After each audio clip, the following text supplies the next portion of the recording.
ಬಗ್ಗೆ ಹೆಚ್ಚಿನ ಮಾಹಿತಿ ತಿಳ್ಕೊಳ್ಳೋಣ ಬನ್ನಿ.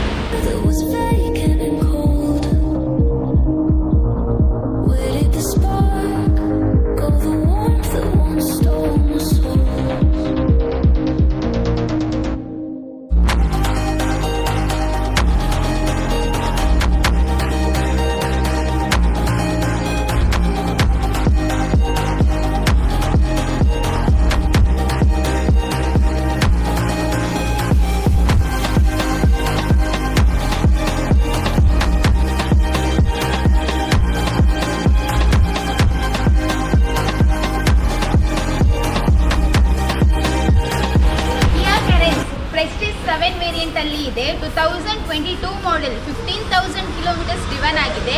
ಸಿಂಗಲ್ ಓನರ್ಶಿಪ್ ಅಲ್ಲಿ ಬರುತ್ತೆ. ಹಾಗೆ ಇದು ಪ್ರೈಸ್ ಬಗ್ಗೆ ಏನಾದರೂ ತಿಳ್ಕೊಳ್ಬೇಕು ಅಂತ ಹೇಳಿದ್ರೆ ಕ್ಯಾಪ್ಷನ್ ಅಲ್ಲಿರೋ ನಮ್ಮ ನಂಬರ್ಗೆ ಕಾಂಟ್ಯಾಕ್ಟ್ ಮಾಡಿ.